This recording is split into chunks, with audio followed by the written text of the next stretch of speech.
Hello and welcome to another video by Rick Miracle, me, in my series Freemasonry and Satanism. It's May 22nd, 2019.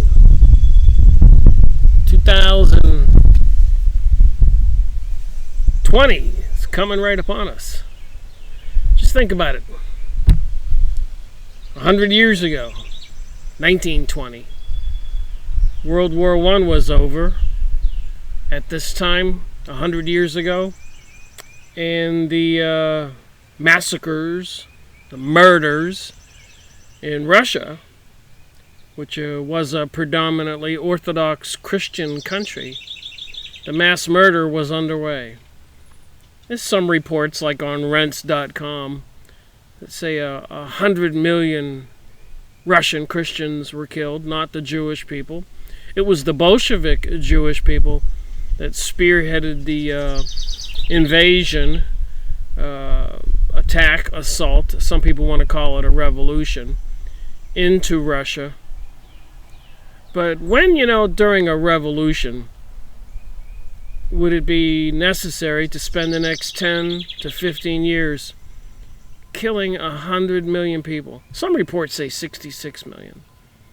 I believe in a major Jewish newspaper, it was admitted at 25 million. So it is concerning. And also another thing that's interesting to think about is most people's view of reality. Very myopic. Just right here, this little narrow thing. What's right around them. The imminent, the Sunday football game, or basketball, or baseball, or little Bobby's birthday, or a party, a vacation, the here and now. A lot of people don't want to see the big picture.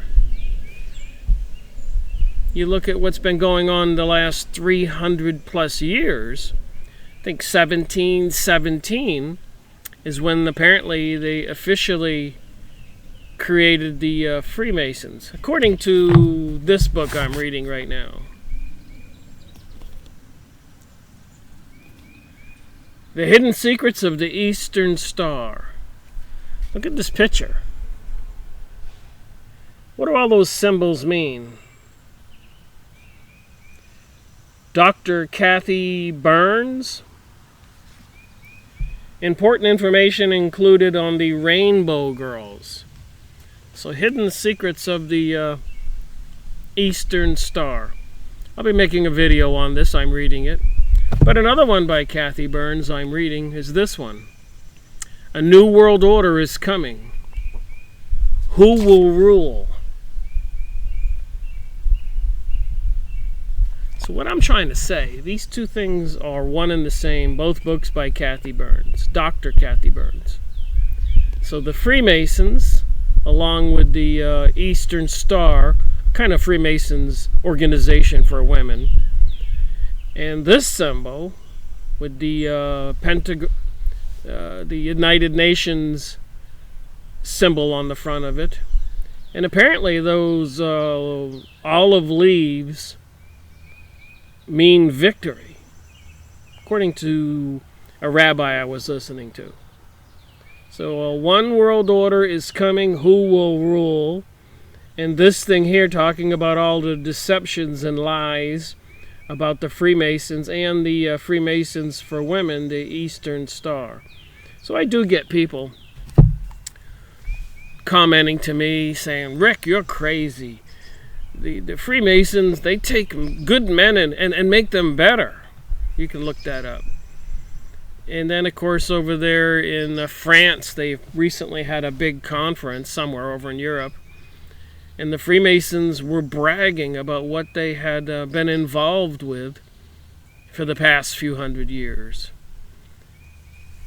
And then apparently in the Eastern Star, it says that these Masonic organizations existed 1,000 years before Jesus Christ was born. The Freemasons, it talks about in this book, even had dealings with King Solomon.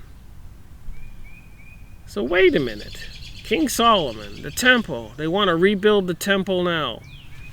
Does anybody but me not see that the relation between these two things, a Masonic lodge in every community, and the pursuit of a global world order, and all these satanic fulfillment of prophecy things going on at the same time? So, Dr. Cathy Burns. So I'm going to read from this book. But let me look at the back of the book to start. A new world order is coming. Peace, peace. We must have peace at any cost. Is the cry being heard from every quarter today? So when did Dr. Cathy Burns write this book? Let me look at the copyright in the index. 1997. So I'll bet she didn't see 911 coming in 2001. But 911, if you think about it, enabled the secret societies and the elites into the Freemasons and the Eastern Star, involving King Solomon's temple and the resurgence of the Jewish people. Again, apparently some kind of fulfillment of prophecy, involving even an Antichrist entity which shall rule the world temporarily. And apparently people will have to swear allegiance to this religion of law instead of the religion of faith, which Jesus brought. So prior to Jesus, there was a religion of law, and apparently you had to do things according to the law to be saved. And then Jesus came along, and it no longer was a religion of law, it was a religion of faith. He who believes in me shall be saved. And remember, this is a much more complex conversation than most people want to think about. Above all, we're spiritual beings before we're material beings. So if you think about it, and you think about your actions, and you think about karma, and you think about Hades, the underworld, or heaven, and you wonder about all that, and prior to Jesus coming, it was a matter of law that a person could be saved. Some kind of things you had to do and things you couldn't do.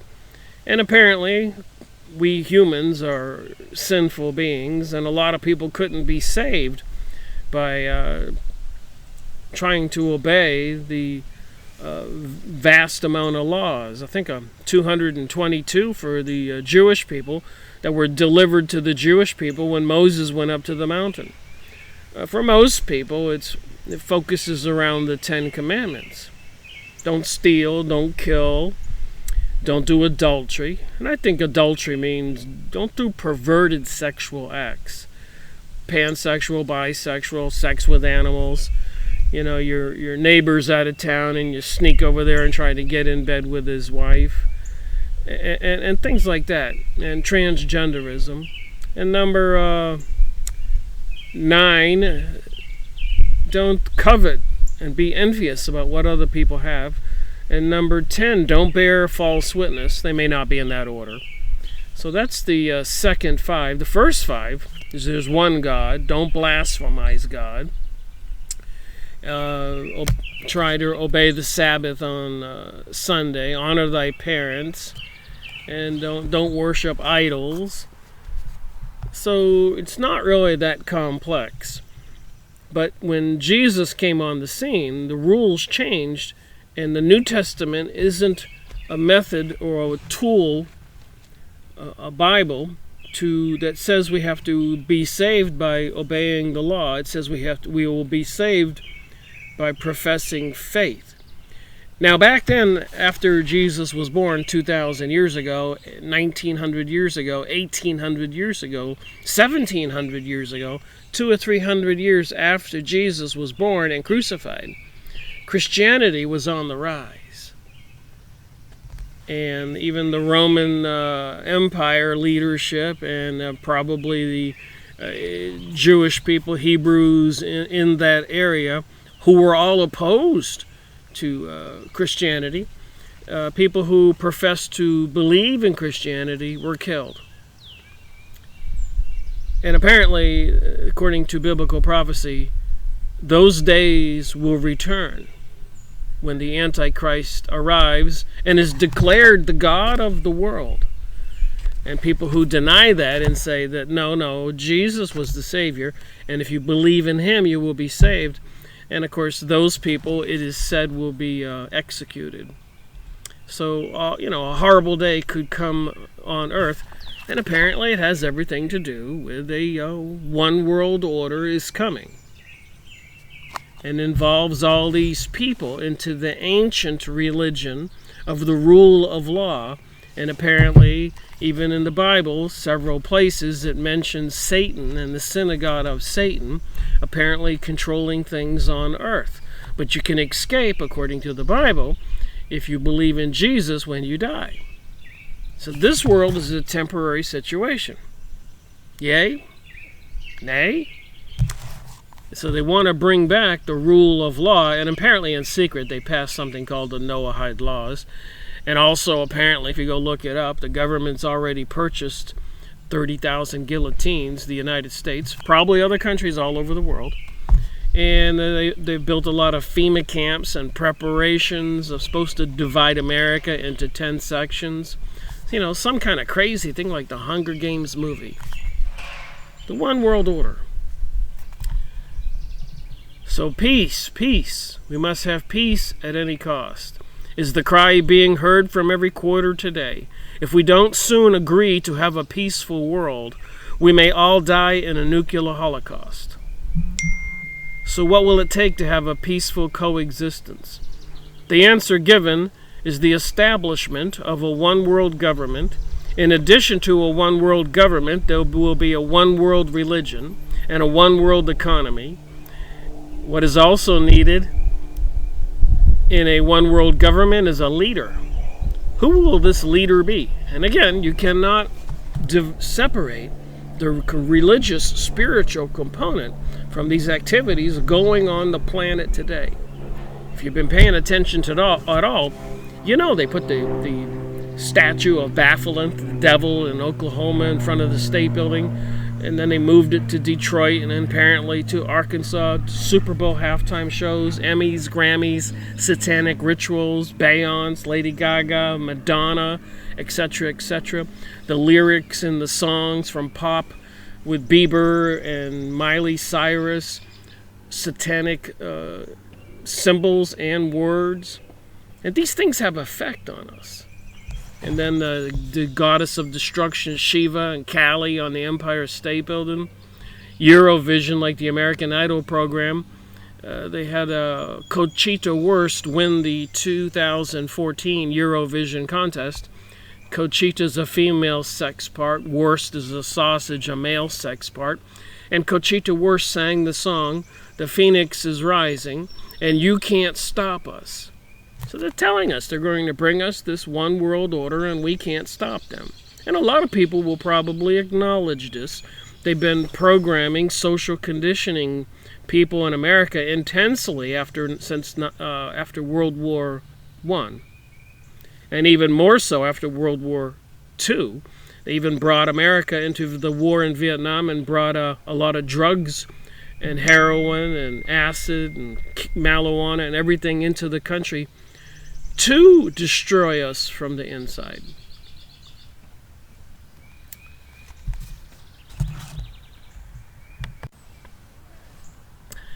In spite of many plans for this one world government, there is still one obstacle in the way. What or who is this obstacle? Each of these topics are discussed in detail in this book, and then compared to the Bible to see how prophecy is being fulfilled. So it's not just me. That's why I do these book reviews. There's smarter people than me out there. Dr. Cathy Burns probably spent a portion of her lifetime studying this stuff just to write her books. And that's why when I was thinking about doing some research and writing a book about some of the things that concern me, every time I looked into different topics, I found the books were already written. So I add all these authors to my series, Freemasonry and Satanism, and try to bring awareness to these books. So this will be series 266. So about the author, Dr. Burns has a degree in Bible philosophy, a college degree in Bible philosophy, and has spent the past 15 years doing extensive research on the New Age movement and related subjects. She has written many articles, tracts, booklets on various topics, including 4 other books: Hidden Secrets of Masonry, Hidden Secrets of the Eastern Star, this book, and Mormonism, Masonry and the Godhead, and Alcoholics Anonymous Unmasked. Her name is listed in Who's Who in Religion, and Who's Who in the East, and Who's Who in America, Dictionary of International Biography, Who's Who of Women, and 2,000 Notable American Women. She has been chosen as a 1992 International Woman of the Year. She has also done radio interviews in the United States and Canada. Wow. So should we believe what Cathy Burns has to say? Or should we remain ignorant or be in denial?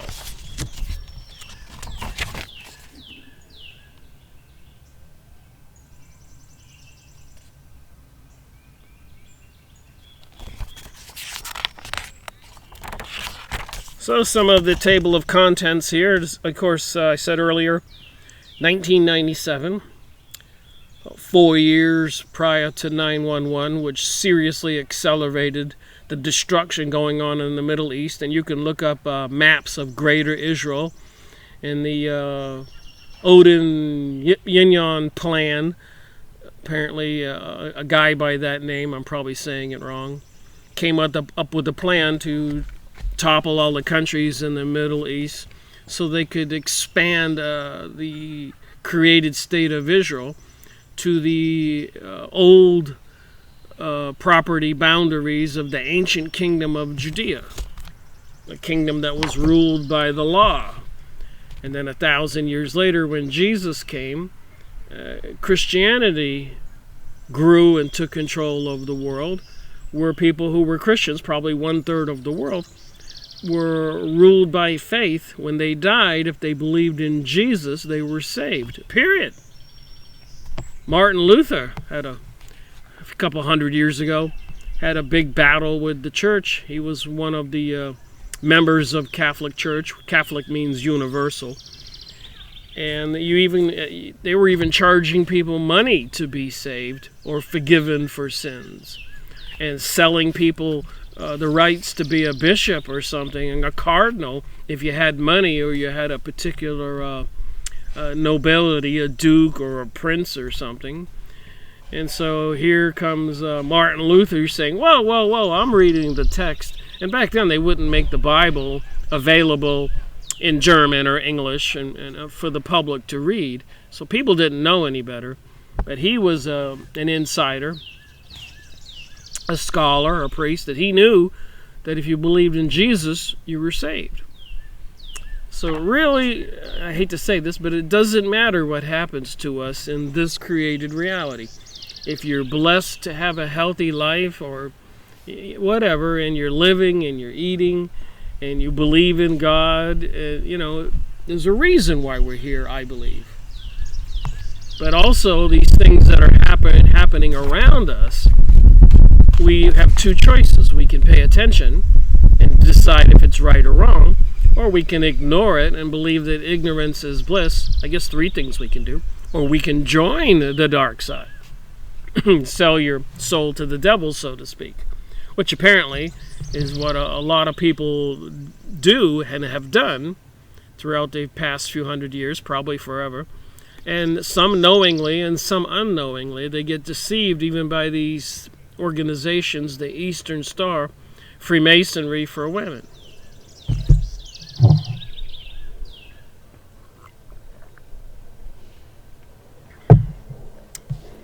So the table of contents says a one world order is coming, a religion to fit everyone.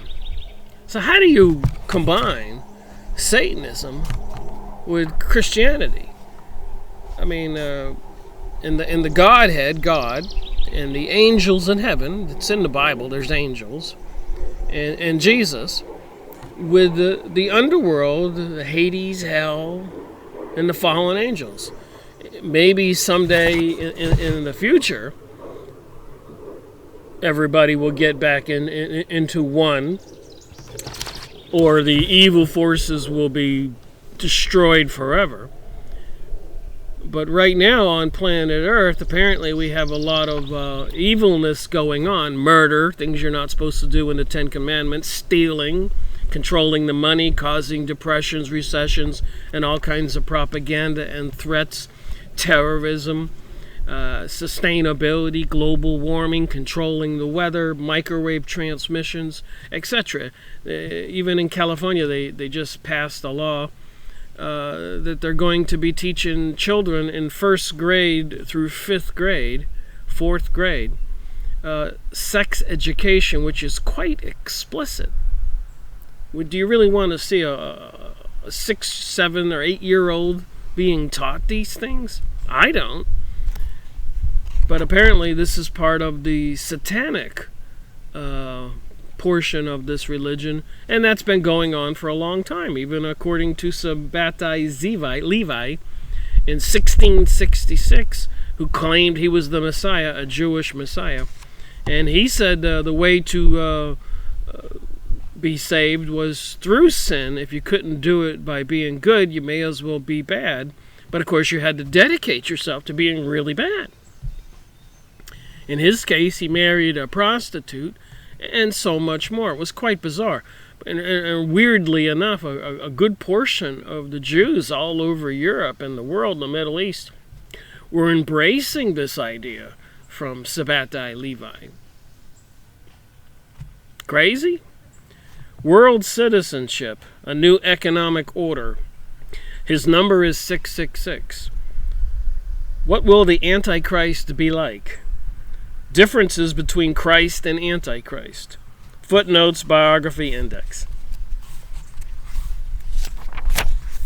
So, I'm going to read from the thing and throw in my own 2 cents. I've gone over a lot of books on these topics. There's a lot of smart people out there who spent their lives looking into this, like William Cooper and Michael Rupert and so many more books I've gone over. 266 will include Dr. Cathy Burns. A one world order is coming. So I read that anyways.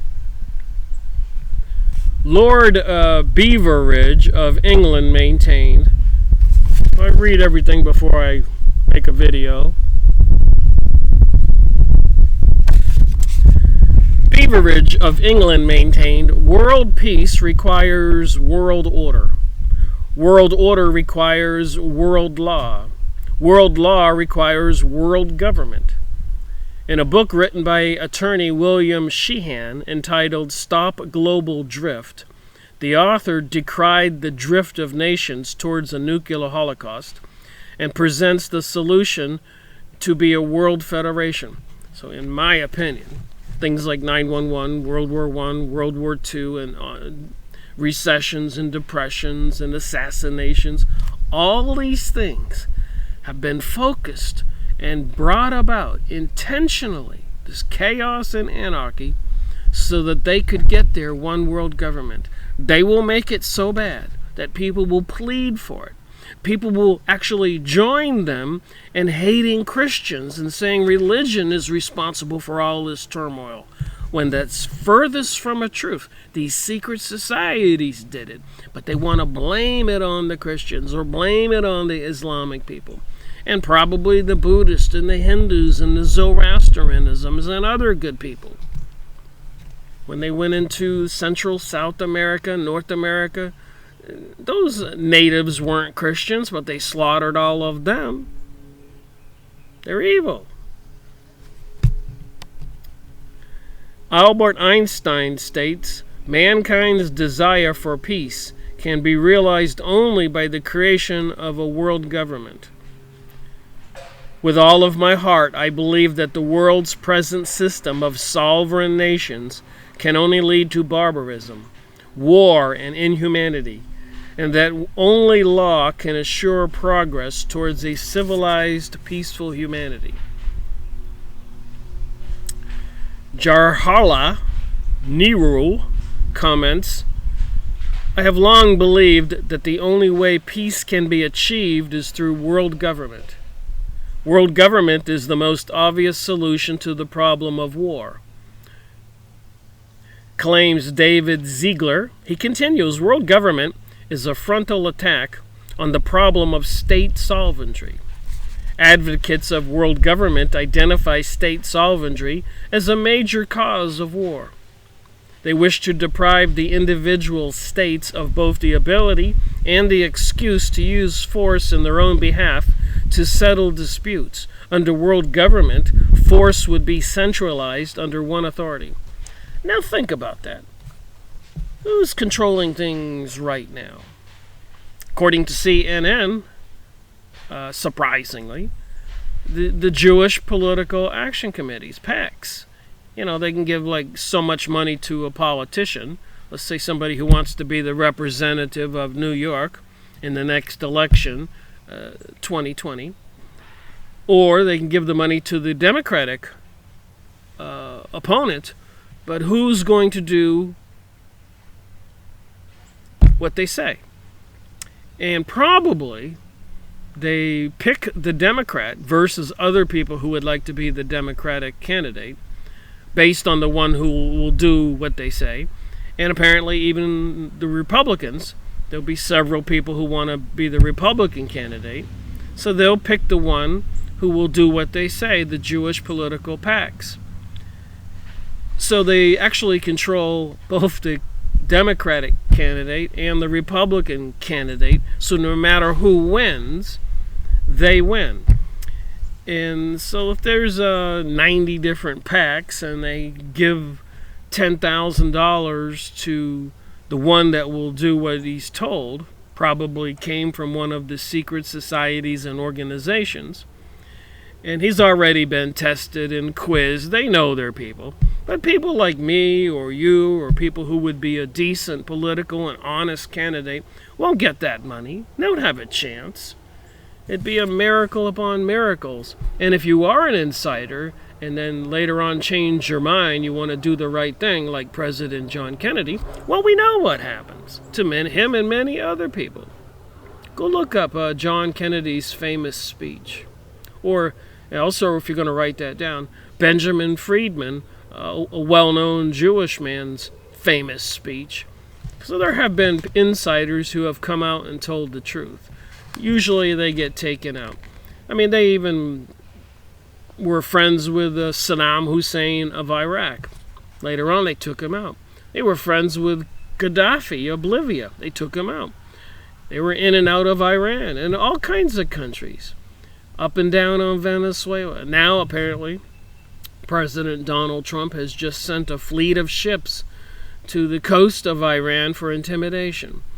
And even plane bombers, and apparently are in some kind of intimidation of China, raising the tariffs 25%. You're talking billions and billions of dollars. Those are fighting tactics. People will go to war over those kinds of money, destroying a country like China with 1 billion people. And again, how do you get the people in China to be riled up and hate the Americans so they will go to war? You created a 9/11 event like they did here in America so the Americans would go along with destroying all the people in the Middle East. They did that to start World War I. They did that to start World War II. And so many more.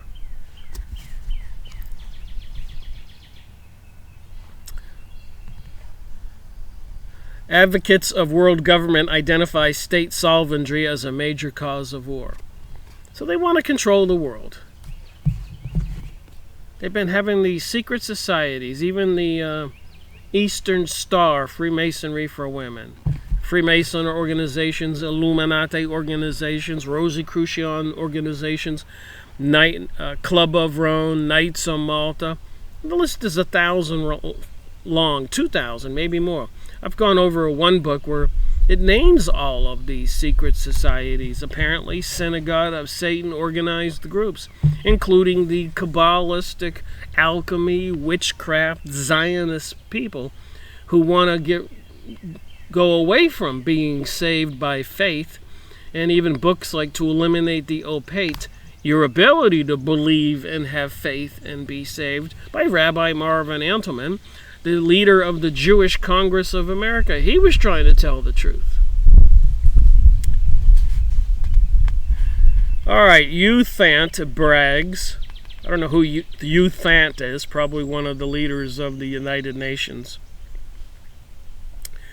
World Federalist, hold before us the vision of a unified mankind living in peace under a just world order. Okay, let's go back to what I was talking about. Who controls the governments today? The Jewish political pacts, the corporations, shyster lawyers, big money, powerful people, George Soros, etc., the Bush family. They control everything. And they are not fair to we the people. They do bring recessions and depressions and crash the system and put a lot of people into poverty and hunger and suffering again and again and again. And if they do wind up in control of the whole world, who believes sincerely they're going to turn from their ways and be benevolent leaders? Who believes that?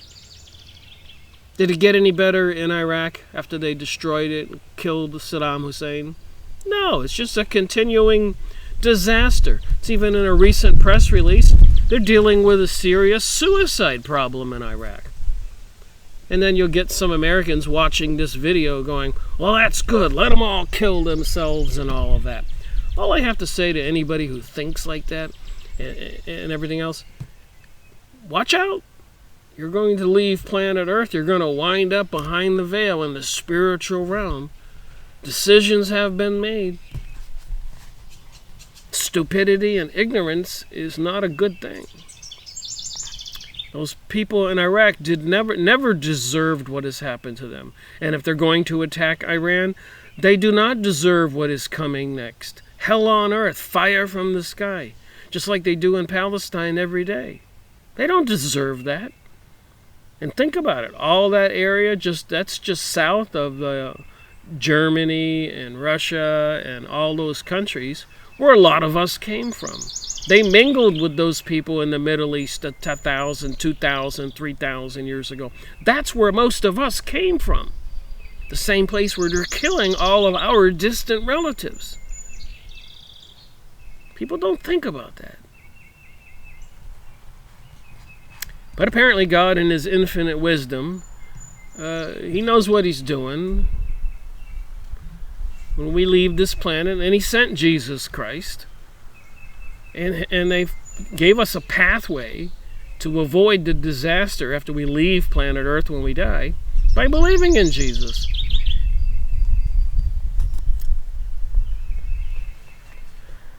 The heart of their program, A World Under Law, a realistic and attainable. Mortimer Adler says, world peace is impossible without world government.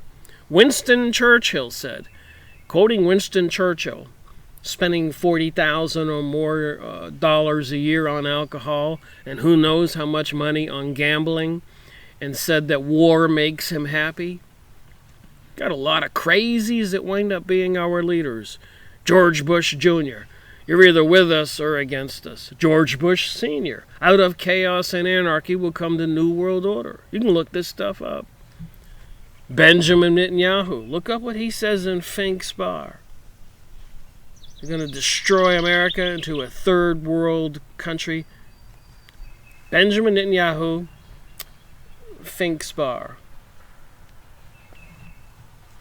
Ariel Sharon, a previous prime minister for Israel, in a heated argument in his Congress said, his Congress people were saying, we can't keep doing this. America will stop the aid or whatever. And he screamed, "Don't worry about America. We control America, and the Americans know it."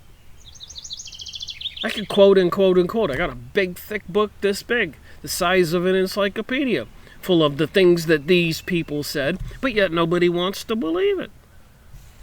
You can read the Bible and see what's going on. World peace is impossible without a world government. Winston Churchill said, "The creation of an authoritative world order is the ultimate aim toward which we must strive." And Churchill was involved in bringing about World War I and bringing about World War II. Did you know that? Winston Churchill. I think in World War I he was an admiral, and he sent the fleet up off the coast of Germany without even letting the Prime Minister and the leaders of Britain know it. He took it upon himself. And then as the leader during World War II, he got the war going. Weirdly enough, between World War I and World War II, it was Britain that financed Germany to rearm itself and rebuild its industrial base. Meanwhile, during World War II, it was America that was completely financing and supplying Russia. The two allies were supplying the two people who were fighting each other. But people don't pay attention to that. Nations must unite in a world government or perish. So these leaders in the secret societies, Synagogue of Satan, Lucifer-type organizations, pagan religions, I've gone over this stuff again and again and again, and that is the case. And they hate Christianity, and they're bent on destroying it. It's been in plenty of books I've gone over. Obviously, they hate the Arabs and the Islamic peoples, and with China, the Buddhists, the Hindus, with India. Nobody's been spared. Commented Charles de Gaulle, "The nations must unite in a world government or perish." So why do they want to destroy Christianity? Obviously, that's not going to be the religion of the world. It'll be the religion of the rule of law. And then they have all these facial recognitions and beast computers monitoring everything everybody does. And if you break this law, maybe even the tiniest infraction, like they punish people now in China, they have a computerized system. Instead of a credit report, everybody has a behavioral report. And if your behavioral rating is bad, you can't rent an apartment. You can't get a job. You can't get on a bus. You can't get on a plane. You can't leave the area. You're likely going to some kind of training camp or prison to be re-educated. The system is in place. And it looks like they're installing the system here in the USA now. Probably the world. Artificial intelligence, beast computers, cameras at the traffic light, cameras on your city streets, towers everywhere to track where you're going via maybe your iPad. Maybe you're already microchipped and you don't even know it. Maybe they plan on microchipping everybody. So everybody will be a little dot. You ever use that GPS thing on your iPhone? You can just see your car where you are moving down the highway. These beast computers will track everybody. And if you're not where you're supposed to be, playing hooky from school or your job, they will know. You get a demerit. Take away one of your stars, and sooner or later you'll wind up blacklisted, and they'll cut off your debit card and your bank account and your phone and everything. And they'll know where you are, and they'll come and get you. Or they may just zap you with a microwave beam or something. Maybe they could even have some kind of system where they could put stuff in the water that comes out of your faucet, or the food that you eat. Maybe they know what you eat, where you're going, what you're going to get. It'd be kind of easy for them to tag anybody and get anybody. Regrettably, it all seems true. We have arrived at a stage where the next step must comprise a world, and all its states, each having economic independence, but submitting to the authority of world government. So again, this is Series 266. Some of the books I've gone over, authors I've gone over have more than one book, so well over 300 books. And in some books I've made a dozen videos, like the Blue Lodge Handbook for the Freemasons. So I've got almost 700 videos on YouTube. Many, probably about half of them, are 2 hours. So that's over 1,000 hours. So I can tell you, when I'm reading this, I believe what's in this book and the work that this lady has done is honest and correct so far. So go buy her books. Many people feel that a one-world government is necessary for the good of mankind. They reason that if there is one common world, then there will not be any nuclear war, and that the destruction of the human race can be averted. You see that? Destruction of the human race. Global warming, the destruction of the human race. Natural resources, oil, everything else. The destruction of the human race. Even the U.S. government recently releasing a warning that we Americans need to be prepared for the electric grid to go down for 6 months or longer. They want to keep everybody in the fear. They have a reason for doing that. In fact, Bertrand Russell believes that the only possibilities are now world government or death. Einstein asserted there is no salvation for civilization or even the human race other than the creation of a world government. And I'm not a big fan of Albert Einstein. His books about some of his exploits. He was not a nice guy. And wasn't he involved in the development of the nuclear bomb? And all these trillions and billions they're spending on warships and weapons and propaganda and deception. We've got some nasty people in charge, and they have a plan. But again, I tell people, there's nothing to fear. Have faith in God and believe that Jesus came to teach us that we are to love one another. We're all going to leave Earth eventually. And apparently there's a purpose why we're here. And there's a purpose probably why I and this author and so many other people are getting the information out there. And people are watching it. It's probably not an accident. The higher power acts in mysterious ways. You think?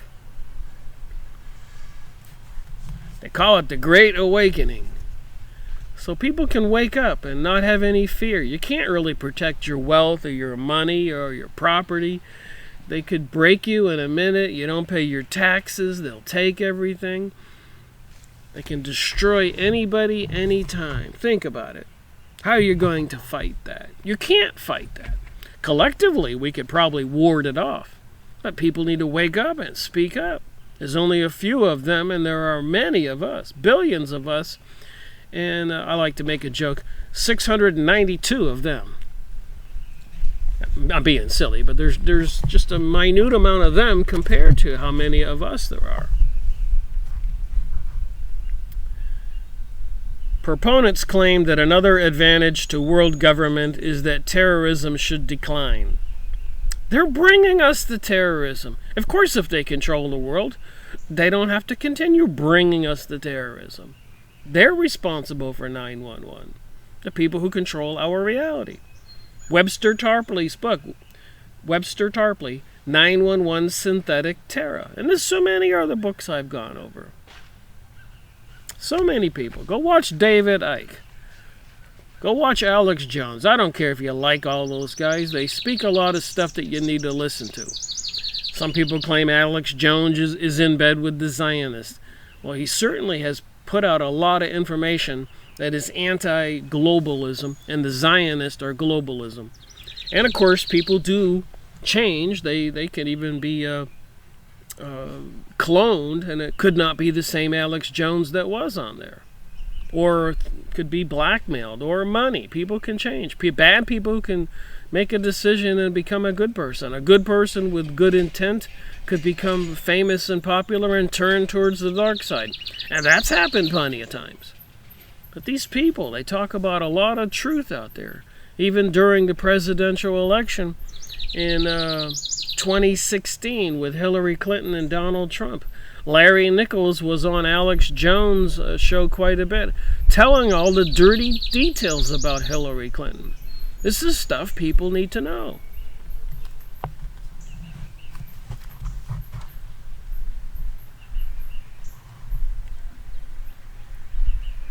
So the first world law would make international terrorism illegal and could establish penalties for violators, and would permit world police to apprehend terrorists in any country where they sought refuge.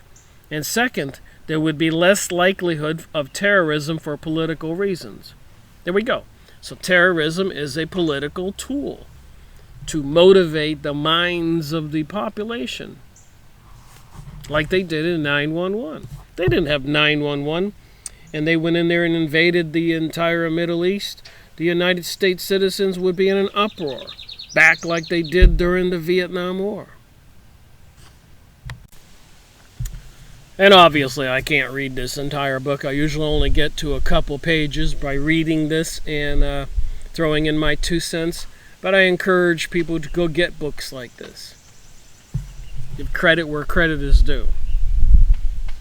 The establishment of a one-world government would mean that all the nations of the world would be united under one banner, with one common currency, one common language, and one leader ruling over all.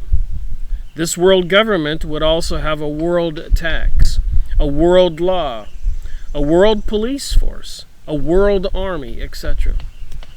1997, she wrote this book. I wonder what she's thinking today if she's still alive, with the 5G network and facial recognition and all kinds of GPS devices and computers tracking all of us. Our debit cards, credit cards, bank accounts, everything we do, everything we say. They know, they're recording. My cell phone's probably listening to me right now, documenting it, recording it. The computer. I have no doubt with the software, who knows what's going on inside that laptop or that computer box. They have back doors into all of that. Robert Mueller, former Assistant Secretary General of the United Nations, said, "We must move as quickly as possible to a one-world government, a one-world religion, and under a one-world leader." So, if you're paying attention to these crazy things that are going on, now you know why. They have a plan, and it's part of biblical prophecy. It is the destruction of Christianity, and there is going to be some person that's going to be declared the living God man on earth, some Antichrist, and everybody will have to swear allegiance to him, or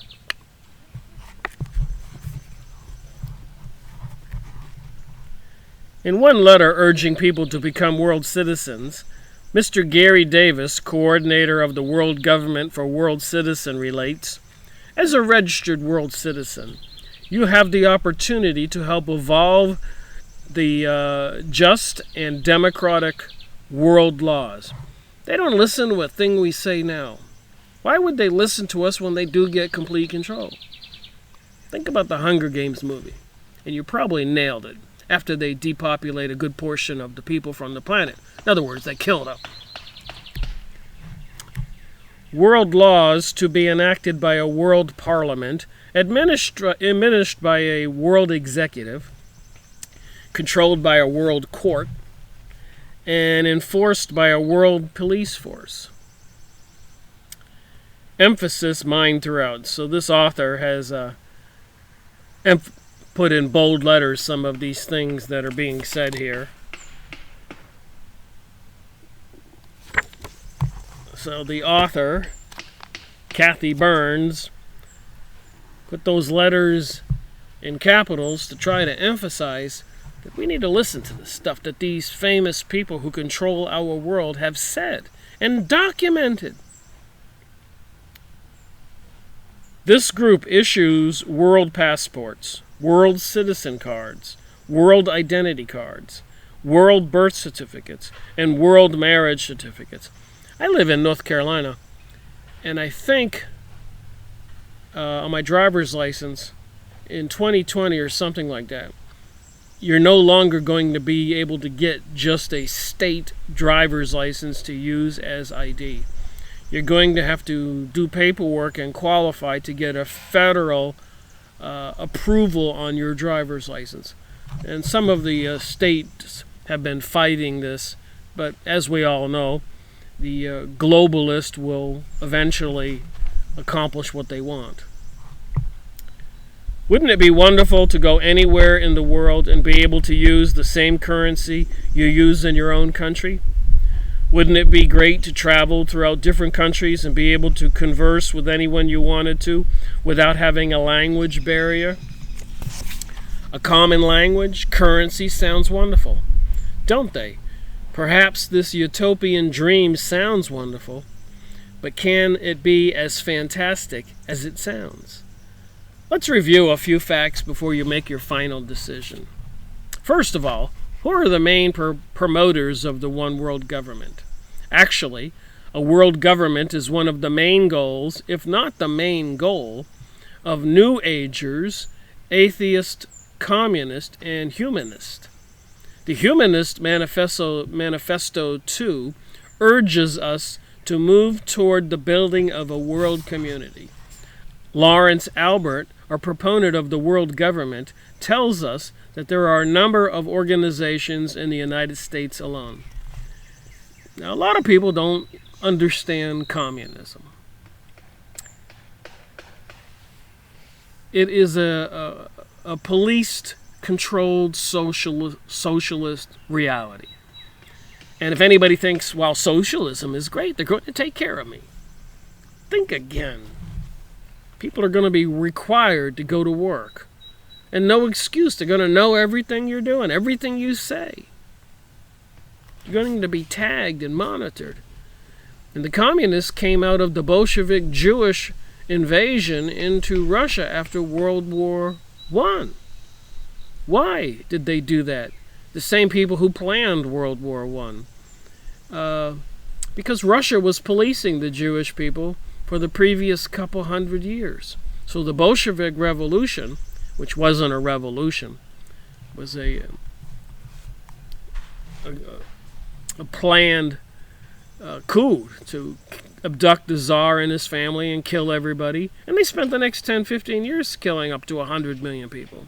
It was revenge because the Russian Tsar in that country were policing all the Jewish people who had arrived from Europe after being banished from Britain and Spain and Italy and France, etc.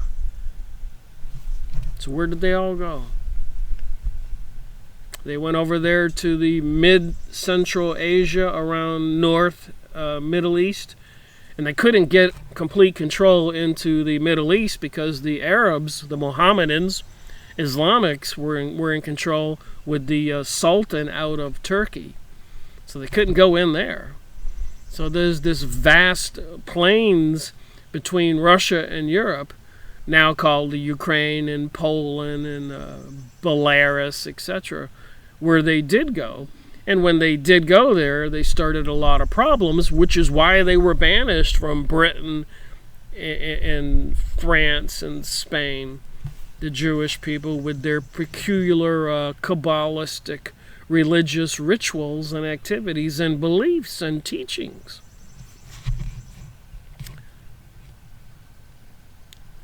All right, so Lawrence Albert, a proponent of world government, tells us that there are a number of organizations in the United States alone that have world federalism or world law as their objective.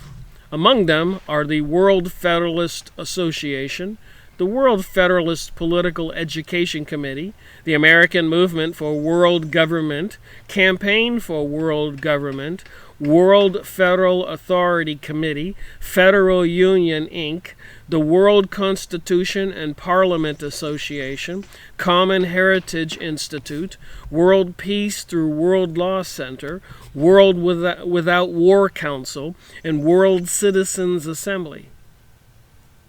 Oh my. You think they're serious? Did you hear all those organizations? when Dr. Cathy Burns wrote this book in 1997. And now we know that they pulled off 9/11 to get where they are today. And now we know 2019, President Donald Trump is sending a fleet to the coast of Iran to intimidate that country.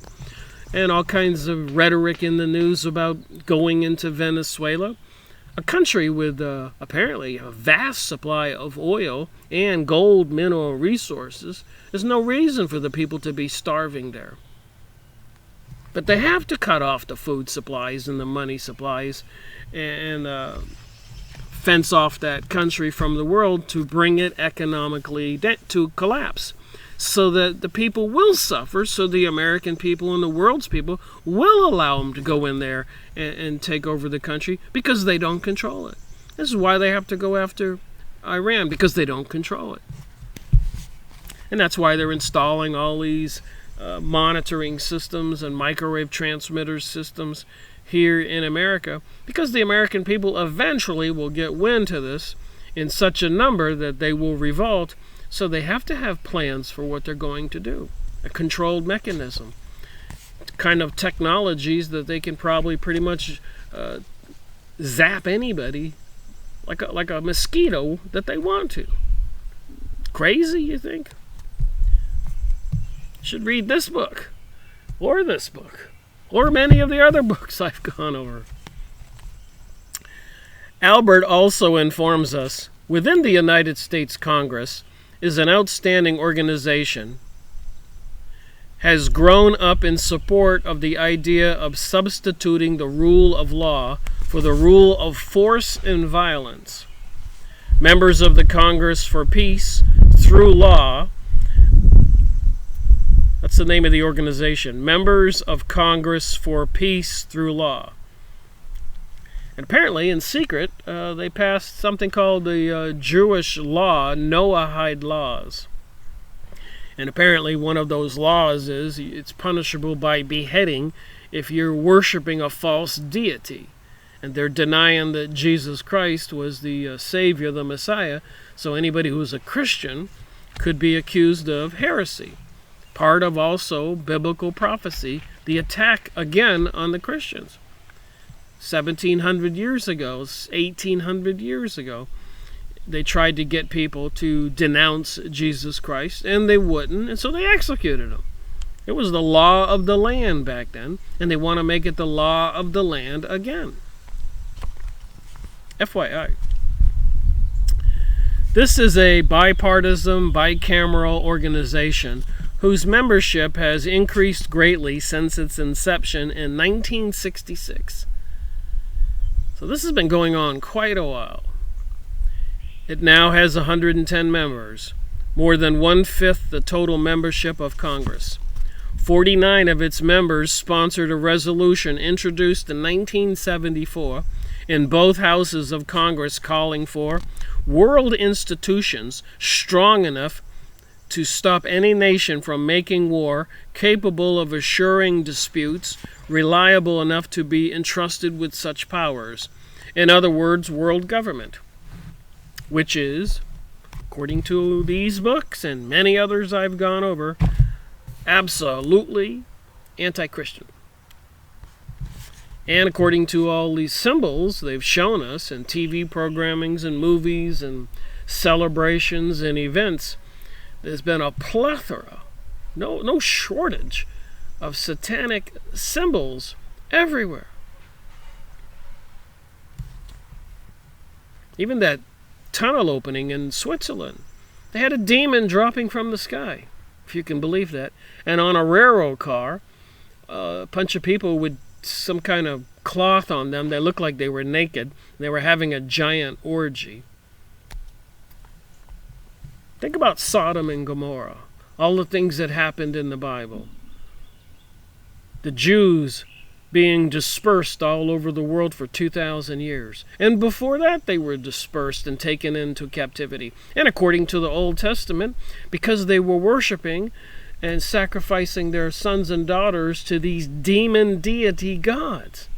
And now they're showing us all these symbols again, and all these false flags and child killings, schools or whatever, Even the Oklahoma City building bombing, it was a daycare center in that building. So they do these rituals on certain days to make sacrifices to their deities. I'm going over this information. This is part of the Kabbalah, magic, witchcraft, sorcery, the religion, this whore of Babylon religion that they want to bring the world. So apparently it's not a battle that's based on our creation or reality here on earth. It's a cosmic battle. This is a spiritual battle. Earth just happens to be the battleground for some of it right now. But it's a battle for our souls. And they want people to willingly give their souls and denounce Jesus, because Jesus said you don't have to obey these laws to be saved. Believe in me and ye shall be saved.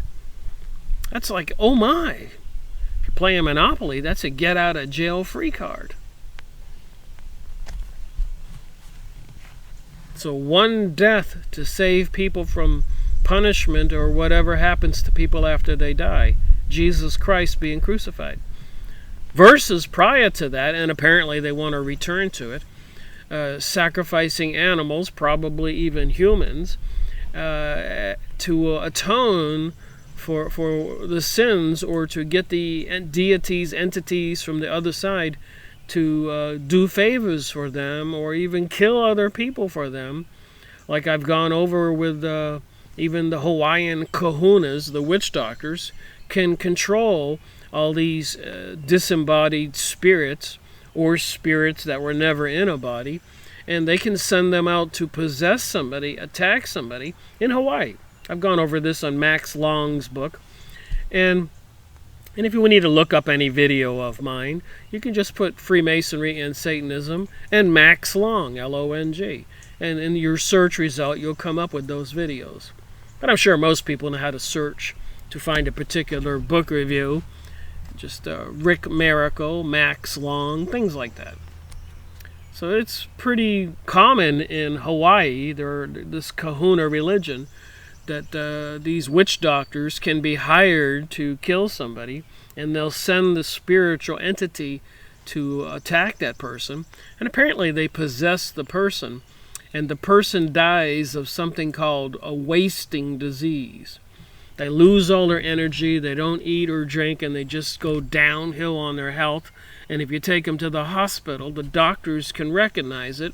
And they'll tell you, some kahuna has put a spell on this person and sent some of these entities to possess them, and they're wasting away. The only way you can stop it is to go get that kahuna and make him withdraw those entities he sent. This is real stuff. Even in the Bible, Jesus was casting out unclean spirits. And interestingly enough, some of the people who watch my videos have said, I really like listening to your videos, Rick, but can you stop talking about religion? So apparently some people don't want to deal with this topic, about the reality that the religious component to this conversation is real. This is a spiritual battle. Again, it doesn't really matter what happens to you on earth if you want to live in heaven in eternity, and probably a much more super real world where you're not limited by physical constraints and your bank account, etc. The spiritual realm probably has some fantastic components to it. Makes you want to go there. But I'll stay on earth as long as I can. And it is concerning making these videos, wondering, when they'll start targeting people, like they already have been targeting people. Shut down their YouTube channels, or their Facebook accounts, or their Twitter accounts, and all that stuff. And worse, people disappearing. A lot of people have been killed, even like Bill Cooper, William Cooper, Beware a Pale Horse. And apparently Michael Rupert was under attack, and so many others. Back to the book. As can be seen, there are many organizations which are pushing for the establishment of a one-world government, including one group within our Congress. But what one specific organization would have the power to implement such a government? Would you believe the answer to that is the United Nations? The Center for War Peace Studies states, the obvious world organization that should be handling all these problems is the United Nations. Two lawyers, Greenville Clark and Louis Sohn, S-O-H-N, wrote a book entitled World Peace Through World Law. This book presented a blueprint for transforming the United Nations into a federal republic. Lola Davis, a New Ager, believes that the United Nations is an excellent first step for the coming New Age world government. So when they talk about a New Age, believe me, it's not a New Age, it's a return to the old age, before Jesus Christ came upon the earth and taught mankind that we are to love one another, which became quite popular, if you want to understand that. So they had to crucify him. And it was so popular that 100 or 200 years later, it was growing to such a degree that they were trying to stop it, and they were killing people who said they were Christians. And finally, Rome embraced Christianity as the religion of the land, Catholic, which means universal religion. So what do you suppose made them do that if Jesus Christ really didn't exist? And all those records of all those countries of persecution and killing, executing all those people who profess to be Christians. All that stuff is very well documented in Turkey, in Rome, in all those countries. But people still don't want to believe. They'll believe the insane propaganda saying, oh, religions were created to control people.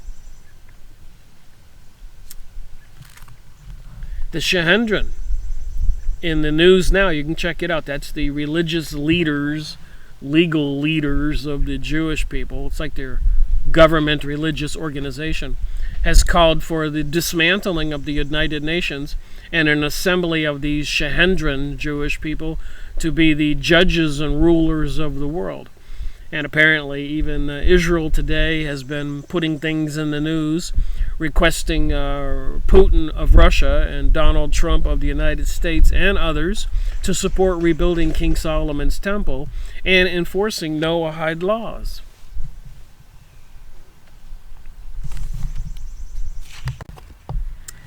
Back to the book.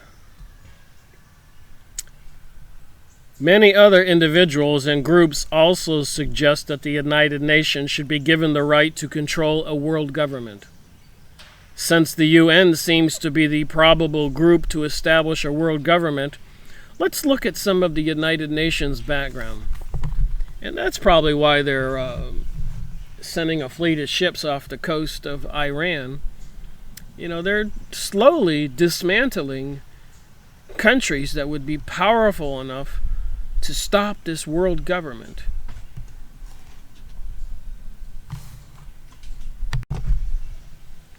All right, brief history of the UN. At the end of World War I, President Woodrow Wilson, Thomas Lamont, Colonel House, Paul Warburg, and others went to Paris with the high hopes of establishing a base for their much sought-after New World Order through the formation of the League of Nations. While those are some interesting names, part of these Illuminati inside elite people, President Woodrow Wilson was the puppet president that the Jews said they were going to put in charge of the United States because the previous president, President Taft, would not go along with their desire to create a homeland in the Middle East, Palestine. And the same problem they had in Germany. They couldn't get that leadership to help them. So we know what happened to Germany. And when President Woodrow Wilson was elected, months later, they created the Federal Reserve, turning over the control of the money supply in America over to these Rothschild Illuminati individuals who were the financiers and the planners for the Zionist state of Israel today. And they had to bring us World War I and World War II to bring those about. I've gone over books on it, and that appears to be the absolute truth. Congress, at the strong urging of the American people, rejected the treaty prepared at Paris.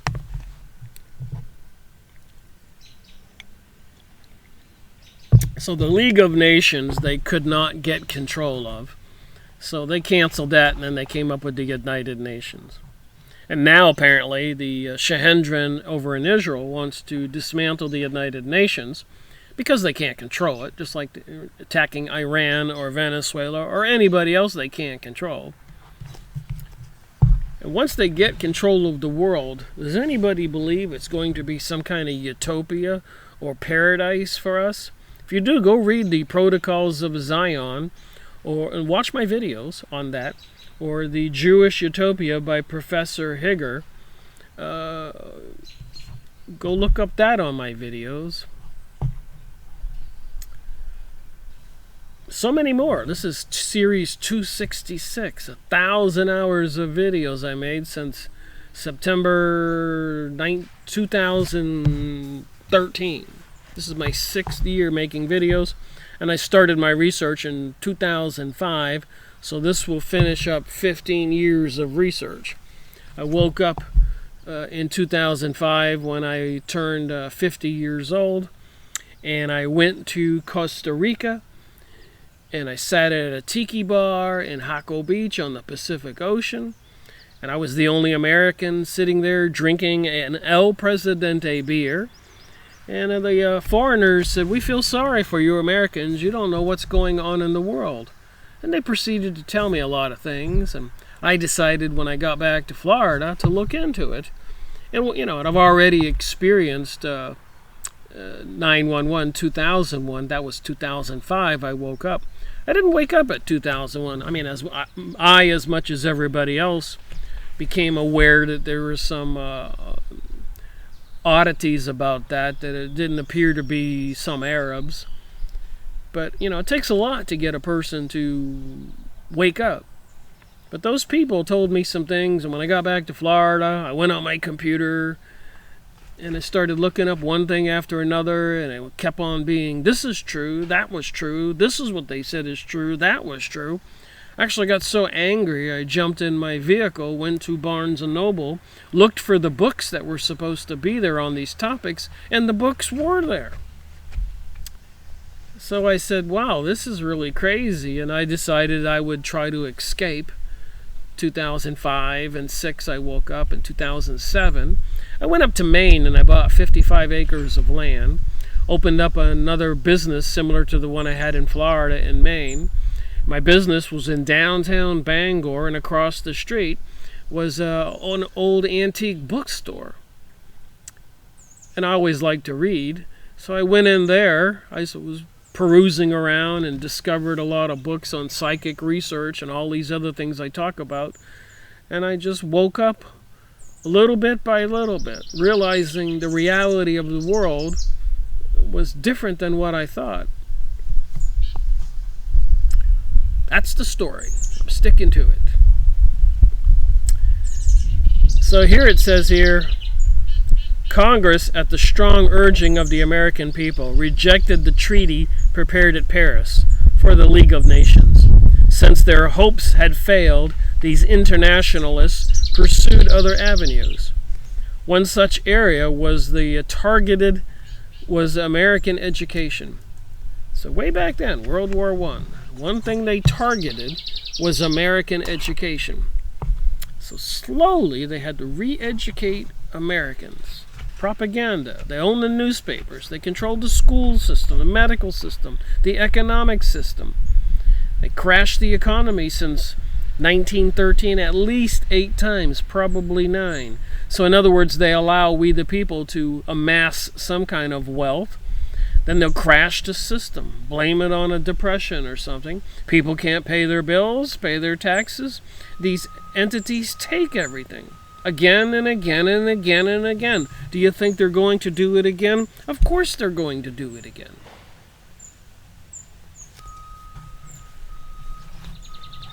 The goal was to brainwash the youth into accepting a one-world government. To do so, the teachers themselves had to be indoctrinated and the textbook materials had to be changed to reflect this one-world attitude. And I've gone over a lot of those books, like on world population and the population bomb. Those are the names of the book. By the Club of Rome and these nefarious people. They were using those books to kind of train our politicians and train the teachers in global warming and all that stuff.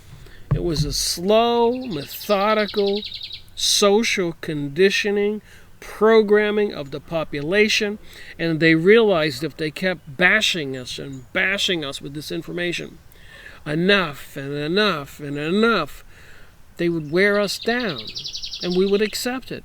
They did the same thing with the homosexual agenda.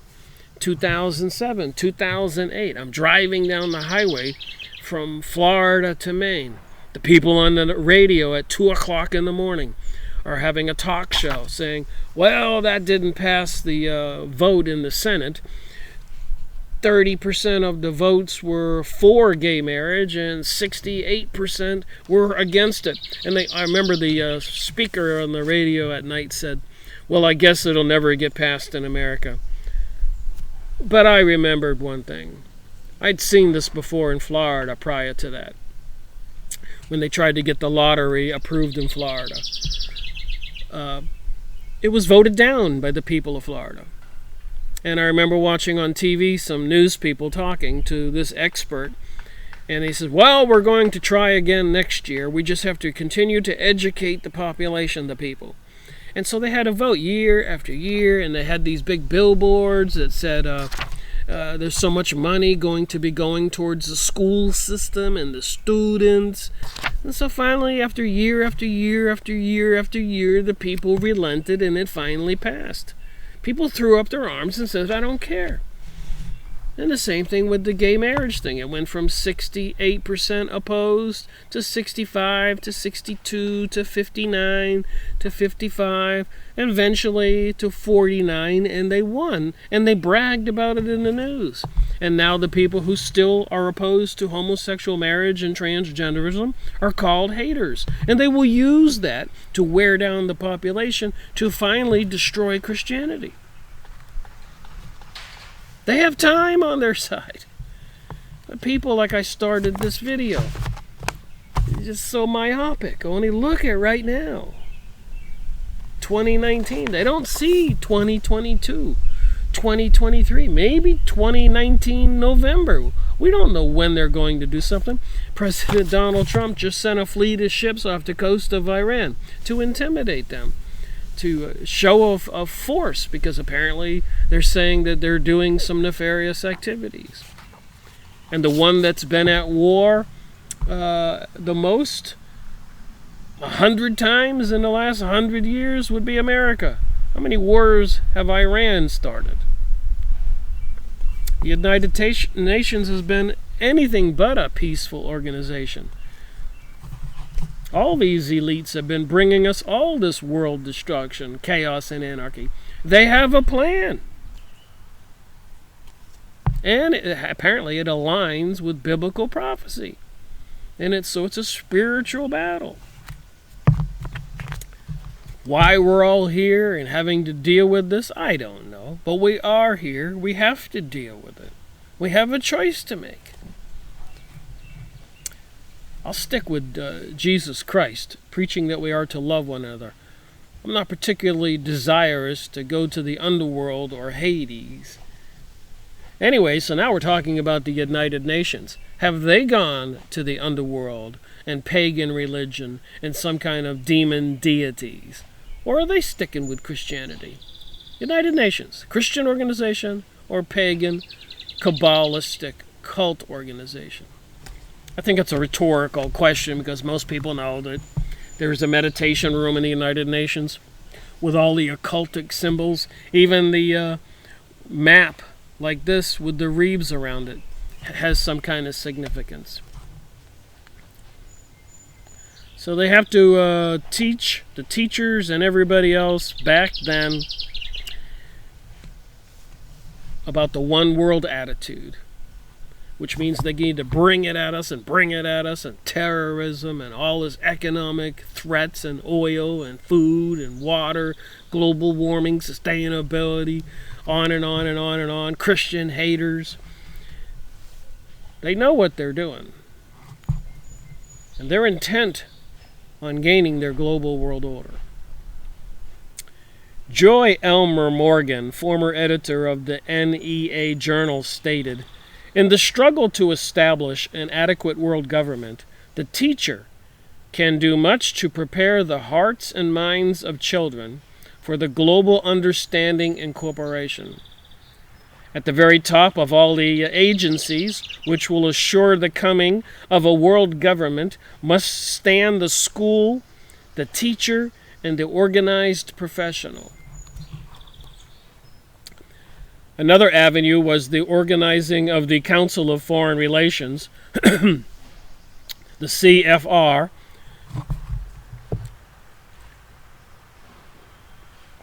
talking myself hoarse. The CFR publishes a magazine called Foreign Affairs, as well as printing position papers. So you can go on the internet and find the Council of Foreign Relations old magazine called Foreign Affairs. I've looked at that before. And you can see what they're saying, what they're doing. So I don't think too many people watching this video will disagree that there are people trying to bring us a global world order. And hopefully those same people have seen the movie Hunger Games and so many other movies. And those same people can do some research and find out all this chaos and anarchy and wars and death and 9/11 and World War I and World War II and presidential assassinations has all been planned to bring this about by some very evil people. This document called for the building of a new international order. So the Foreign Affairs magazine by the Council of Foreign Relations, one of the papers was published on November 25, 1959, and it was entitled, and you can look this up, Study Number 7. I will look it up. Study, N-O-7. Study Number 7. By the Foreign Affairs magazine with the Council of Foreign Relations, which are basically the advisors to our political leaders on foreign affairs, and apparently they want a world government. So what kind of advice do you think they're going to give? So they want a new international order, which may be responsible for world aspirations for peace and for social and economic change, an international order, including labeling themselves as social communist. We now know that many of the founders of the CFR, for instance, Walter Lippmann, Alan Dulles, wasn't he with the CIA? Christian Herter also wrote the League of Nations Charter. After the Pearl Harbor incident, a conference was called of all of the nations allied against the Axis powers. Meeting in Washington, D.C., early in 1942, the representatives of 26 nations issued a declaration of the United Nations. Thus, the term Allied Powers was subtly superseded by United Nations. Even before a founding meeting of the United Nations, new United Nations organization could be held, the insiders began to sell out America's interest. At the infamous Yalta Conference early in 1945, President Roosevelt and his advisors granted Russia 3 votes in the General Assembly to our 1. The veto provision was also written into the Charter of Yalta. Now think about 1945 in Russia, after World War II. definitely a communist country. And in between World War I and World War II, they were killing 100 million, as you can find on some documents. Go look on jeffrentz.com, and put on there the Bolshevik invasion, and look up the different numbers. There's some documents you'll find saying 66 million, others 25 million, and Russia was predominantly Orthodox Christian. And let's not forget, Germany was predominantly Christian. Think about destroying Christianity. Now they're destroying Christianity with the Rainbow Coalition, homosexual propaganda, transgender, and even passing legislation recently to teach first graders, second graders, third graders, fourth graders sex education, which is quite explicit. Do you really want your 6th and 7th and 8-year-old child to have to learn this stuff, that they can choose their own sex? What do you feel like, even if you're a boy? Which, it should be obvious if you're a boy or a girl. But wait, how do you feel? Do you feel like you're a boy? Maybe you're really a girl. We can get you some drugs or a physical operation. Should little children be given these choices and this kind of training? And with the hormones and stuff they put in the foods, they can induce some kind of androgynous characteristics to the human being. Little boys will grow breasts, etc. Women will become more masculine with the hormones they're feeding the children with the vaccines. They're into this kind of genetic manipulation, as bizarre as it seems. You can look it up. You won't like what you find. I keep finding this stuff and getting these books and seeing that they came up with an organization. This is Dr. Cathy Burns. The Hidden Secrets of the Eastern Star. So a lot of the wives and daughters of Freemasons didn't like the idea that Daddy was gone all the time and couldn't tell him what he was doing or the secrets.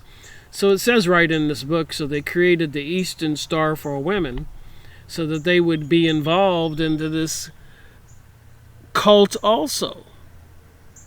Anti-Christian cult. It's in this book. I've been reading it. On April 25, 1945, less than 2 weeks after Roosevelt's death, the San Francisco Conference opened with representatives of 46 nations in attendance. They adopted the charter of the following day, and the UN, United Nations, was on its way. And the next paragraph says, Communist Connections. So that if you don't see it, the Freemasons, Zionists, the Illuminati, and the Communists, and the Church of Satan are all one. And there's more. But to put those, think about it for a minute. The Communist, the Zionist, Kabbalist, controlling the representatives in the Democrat parties in America. The Satanist, Illuminati, Rosicrucians. They controlled and created the United Nations. They weren't going to put some decent, Christian, honest man in charge at the United Nations. And even 100 years ago, something like that, President John Adams wrote a book, Letters on Freemasonry. I made videos on that book. But back then, they made an intentional decree in America that no non-Masonic type person would ever reach a high level in the Senate or the House of Representatives or the presidency. Because back when America was founded, it was the Christian party against the anti-Christian party. And who do you suppose the anti-Christian party was? That would have been the Masons. Even George Washington was a Mason. So anyways, in President John Adams' book, Letters on Freemasonry, they made a decree that they would never allow non-Masonic types into high office in the United States. So they've controlled our politicians, and you can verify that. And then with the political pacts from Israel, apparently Israel, the Zionists, the bankster, the Illuminati types, control the politicians. And apparently now, to get away from any kind of responsibility, they're turning a lot of the infrastructure, control of our planet over to these unanswerable corporations who have agreements with the government. They can't be prosecuted. It's like Monsanto or these drug pharmaceutical companies, etc. They have all kinds of protections because they're in bed with these people who want a global order, and apparently they're seriously sinister characters, and their symbols are everywhere. A little warm out here. Had to pause my computer because, as usual, somebody cranked up a lawnmower. So let me finish up this video. I've got about 30 minutes. So I'm going to talk about the United Nations and the communist connection in this book. See, if you look and you pay attention, there's definitely a pagan, Kabbalistic, spiritual, satanic component to the question, WTH, what the heck is going on? Now, when you think about Monsanto foods and surveillance systems and microwave transmissions and wars and the elites making a fortune, the one percenters, it does make you think. And you ask yourself, a lot of people have asked themselves this, why does God allow this? So there must be a method to the madness. I can only speculate, ponder. But nevertheless, we are where we are. So just who helped support this United Nations Charter? Of course, it was the Council of Foreign Relations. And over there in Britain, they got a group of people who handle their foreign affairs. And I'm sure in governments all over the world, they have these elite insiders who handle the foreign affairs for those countries. So apparently there's a government behind the governments. So you could say the global world order structure is already in place. For example, on February 17, 1950, Council of Foreign Relations member James Warburg, co-founder of the United World Federalist and the son of Federal Reserve banker Paul Warburg, tells the U.S. Senate Foreign Relations Subcommittee that studies led me, 10 years ago, to the conclusion that the great question of our time is not whether or not one world can be achieved, but whether or not one world can be achieved by peaceful means. We shall have world government, whether we like it or not. The question is only whether world government will be achieved by consent or by conquest. So with this kind of thinking, it's obvious. They're going to keep on doing what they're doing. And once they achieve the global world order, like in China, the surveillance system, everybody will be monitored 24/7. It won't be an existence or a humanity that you and I know today. Think about it. If they do a population reduction, they're going to have to kill billions of people. Think about it. Is that the foundation for a global world order, a new world order? And if we are spiritual beings before we're physical beings, what are the implications to that? They wind up in the spiritual world. You think God is going to thank them for killing billions of people? I think not. Just some interesting questions that come to my mind when I read this stuff. It says here, in fact, 47 members of the CFR were members of the United States delegation. Now, all that had to be done was to have the charter ratified by the Senate. In order to get this charter ratified,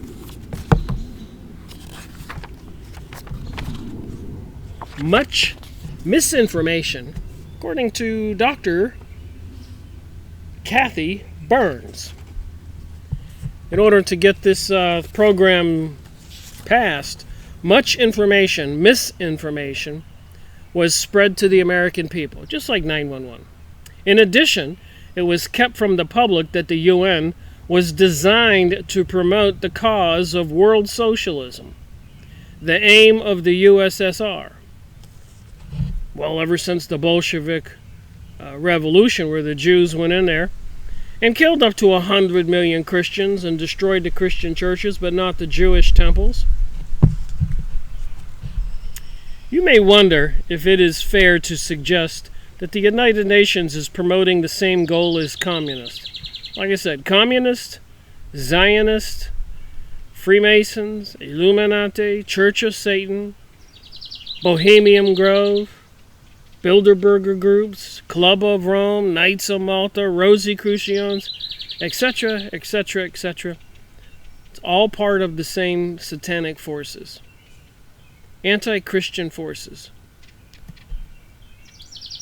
Well, here is a list of some of the men in the United States government whose planning led to the creation of the UN. Algier Hess, who was the Secretary General of the UN's founding conference, Harry Dexter White, Virginius Coe, Noel Field, Lawrence Dugan, Henry Waldley, John Carter Vincent, David Weintraub, Nathan Silvermaster, obviously a lot of these names are Jewish, Harold Glasser, Victor Perlow, Arvin Kaplan, Solomon Adler, Jewish, Solomon Adler, Abraham Silverman, and wasn't it Silverman who was the owner of the Twin Towers when they were hit so-called by planes, and billions of dollars paid off on a lease that he had signed just a short few years ago. By the way, apparently the first bombing in the lobby of one of the Twin Towers was at 1996. Caused some damage, and whenever you have a bombing or a fire, the insurance company will not reinsure you until you have an inspection. Twin Towers. So the first bombing, they had an inspection. According to my research, almost 15 years ago, I learned these things. But apparently, the buildings had a problem. They blocked off a whole floor and had some engineers and architects go through the building for years. And they determined they could not prevent the buildings from decaying and falling down on their own because of faulty construction. Did you know that? So apparently when Mr. Silverman, Larry Silverman, was that it, who signed a 100-year lease, who got terrorism insurance, not building insurance. FYI. So you can see all this was planned.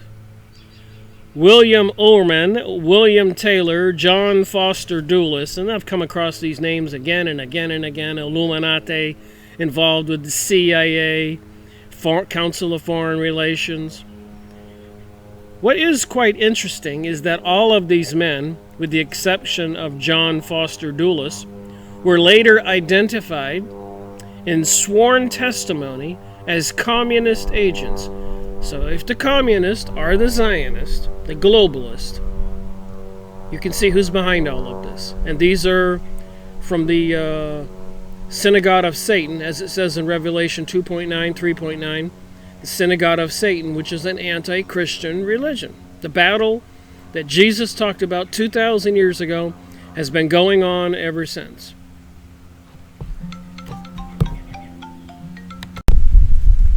Interrupted by the phone again. So Dulles, it should be noted, had been hired by Joseph Stalin to act as the Russian legal counsel in the United States. You got to thank people like Cathy Burns for writing this book, supplying the information to people who want to know the answers. He was also closely associated with J.P. Morgan.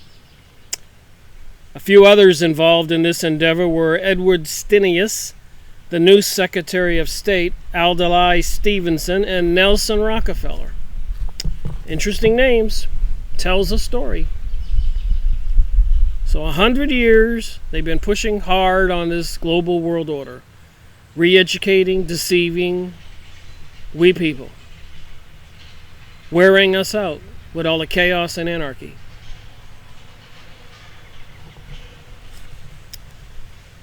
The evidence given shows the communist influence which was involved during the establishment of the organization.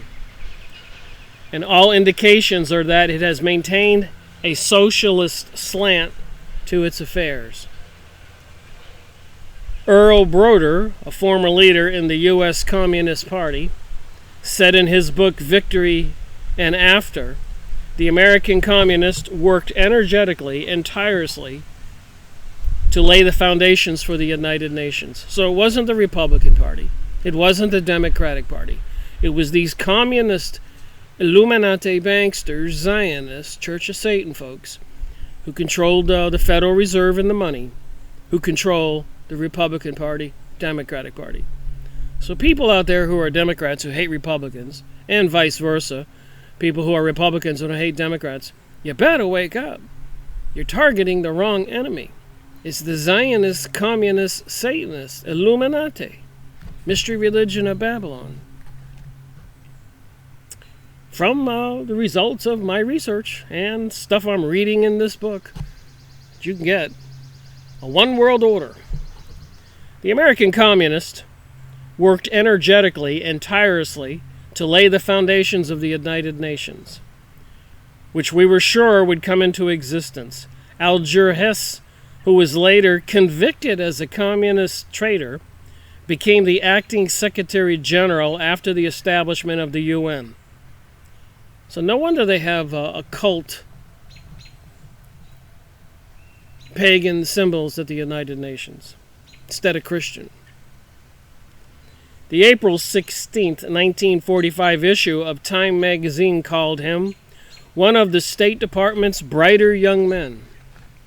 And it does make you wonder how people like Barack Obama can come out of nowhere and be president, out of nowhere. And George Bush Jr., with his crazy background, what qualified him to be a president? Or his father, who only had one term and who had some questionable criminal history documented. I've gone over that. We'll go over it again if I look into it. You can look it up. George Bush Sr., CIA, Kennedy assassination, and so much more. Oil, Saudi Arabia, keywords. So that's who these people are. They don't let the good people get in office. And if one of them turns on them, the Kennedy family was well connected. But President John Kennedy said that repugnant secret societies are repugnant to the American way of life, and I intend to expose them. And he wanted to have America print its own money, get away from the Federal Reserve. Obviously, you wouldn't let anybody control your checkbook or your bank account. Neither would I. Stuff's all too easy to see the truth, but people, even if you tell them the truth, they don't want to wake up. The April 16th, 1945 issue of Time magazine called him one of the State Department's brightest young men. It was Hess and Joseph Johnson, who later became secretary of the Bilderbergers. Here you go, I tied in the Bilderbergers, who wrote much of the UN Charter, patenting it after the Constitution of Russia and the Communist Manifesto. So the UN Charter was patented after the Constitution of Russia and the Communist Manifesto. But in 1945, it wasn't the same Russia. That was the Russian Empire during World War I. Because after World War I, there was an espionage event, not a revolution, into Russia by the Bolshevik Jewish people. Mostly revenge, because the Russians were policing the Jewish people in its territories, in its empire for a couple hundred years. A lot of the Jews who fled Russia went into Germany and found a safe haven and a place where they thrived. It was a utopia. So during World War I, when apparently these elites couldn't get Germany to go along with destroying the Sultan's control over the Middle East, the Ottoman Empire, the elites had to turn to Britain, who was losing World War I. It does not escape me that I know that, because as I continue on adding more books by well-known people, educated people, that the conversation seems to repeat itself. But you know, at what point, how many famous authors and books throughout history will I have to do before people will wake up, and other people, not just me? Will the people ever wake up? Or will they allow this global world order, like the lottery in every state, to take place, where nobody I know ever wins big? I think it's rigged. And so much more. The stock market's rigged. The economy, they can collapse it any time they want. It's rigged. The food supply, Monsanto, it's controlled. And so much more. The grid, the Rothschilds apparently control or own most of the electric grid corporations, companies throughout America. Why would they own that, plus the banking system? And apparently they know how to control us. They can just put a squeeze on the food supply one day, cause some kind of event. Maybe somebody says there's a nuclear bomb in a semi-tractor trailer, and they have to stop all trucks around the country. How long before people will go crazy?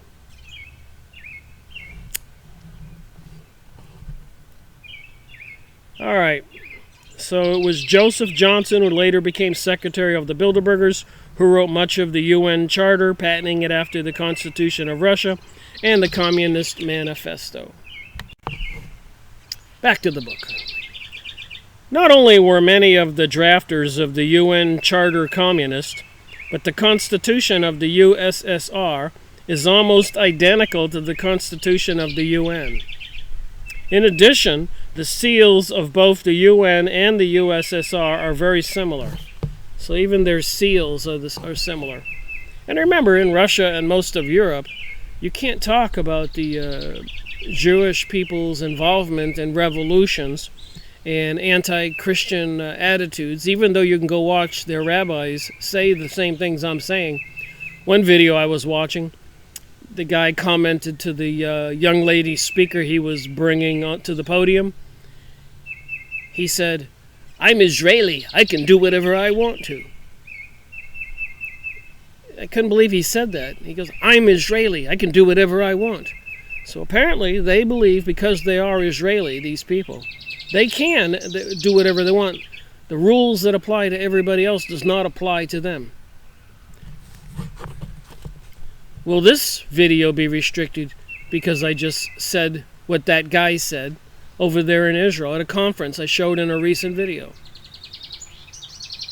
I think that recent video I made 100 years together was restricted, by the way. Again, says Griffin, no coincidence. The UN seal was designed by Carl Aldo Marzini, a well-known leftist. Triv Lai, the first official UN Secretary General, was the high-ranking member of Norway's Social Democratic Labour Party, which was an offshoot of the Third Communist International. So I have to ask people watching this video, if you're a Republican, and you'll say you really don't like the Democratic Party, and if you're a Democrat, you don't like the Republican Party, what do you Republicans and you Democrats think about the communist people? Where do they come from? What do you think? Who created them? That would have come out of Bolshevik invasion of Russia by the Bolshevik Jews and the Zionist Jews. And also aligning with the prophecy to bring on an Antichrist. Dag Hammarskjöld, the second Secretary General, was a Swedish socialist who openly pushed communist policies, and Yu Thant, the third secretary, was Marxist. So all the people in control, leading the United Nations, were communist Marxists. In 1978, Arkady Shavkrevno, an ex-KGB agent and Undersecretary for Political and Security Council Affairs, who defected, said that many Soviet UN delegates worked for the KGB. Here's another question. How many people believe that Russia today is not in on the global world order? How many people think that President Donald Trump is not in on the new global world order? Of course they're in on it. That's why they were put there. Just like Barack Obama, to divide the nation. After George Bush Jr., he said, we need change. He never brought change. He brought more division. And you don't have to be black or white to agree or disagree with that. It's obvious. Even the bombing and all the crazy things that President Donald Trump has done. All the presidents since Woodrow Wilson have been in on this because they were put in office by these secret societies and organizations.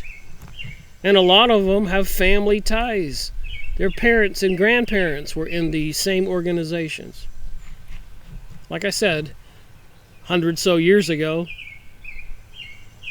ex-President John Quincy Adams wrote the book Letters on Freemasonry, where the two parties back then were the Christian party and the anti-Christian party. The anti-Christians were the Freemasons. And they vowed never again to let non-Masons become political leaders. I believe they succeeded. Even though the United Nations is communist, there is a slight vestige of religion that can be found there. So there is some kind of symbolism in the United Nations, some kind of religious significance. What kind? The only religious symbol in the UN headquarters is an obscenely posed statue of Zeus, pagan Greek god with a record of lust, incense, bestiality, procreation on the most degenerative level, very appropriate for our modern permissive society. So now you know why we have the Rainbow Coalition, transgenderism, and the promotion of androgynous. It's all this satanic cult. Are you starting to get the idea of what life in a one-world government with a one-world religion under the control of the United Nations may entail? It doesn't sound quite so wonderful now, does it? I'm reminded of watching the Star Trek series where they would go to these planets and they had somehow emulated the American way of life throughout different periods of our history in a very crazy way, dictatorial way. Is that what's coming? The UN poses as a peacekeeping organization. The preamble to its charter states that the United Nations is determined to save succeeding generations from the scourge of war, which twice in our lifetime has been brought untold sorrow to mankind. So the very people who will be in control, according to my research, these names I've just mentioned, are the ones who brought us all this war and scourge of war, World War I, World War II, 9/11. And they're the ones bringing us the false flags and the terrorism and the threats of global warming, sustainability, and a third world war, like it's said in this book. They'll get it by peaceful means or by attacking humanity. So I guess it's just a matter of how strong or weak we are. Do we just throw in the towel and give it to them and jump into the Hunger Games movie reality? And people will say to each other, we should have seen that coming. How has the UN measured up? Well, a quick look at the United Nations record of the past 4.5 decades reveals that the UN is far from a peacekeeping organization. One author comments, "The simplest truth is that never in all of the recorded history has there been a similar period so filled with war, terrorism, and moral corruption since 1945. There have been more than 50 major outbreaks of violence. Korea, Vietnam, Hungary, Tibet, Bafia, Kantaga are just a few." And she wrote this book in 1997. So there's been a lot more outbreaks of violence and wars since then. Oh my. During the same period of time, well over 1 billion people have been enslaved by the communists. The hypocritical UN has not prevented the enslavement of a single person, and it hasn't liberated a single individual from communist tyranny. It hasn't tried to, for liberty is not the goal of the United Nations. So you can get this book, read it for yourself. I just read a couple pages. You can see what the other books by Dr. Cathy Burns. I'll be making a video on this book. What do you think? Leave a comment below. Give me a thumbs up. Thank you for watching my video. Rick Miracle reporting.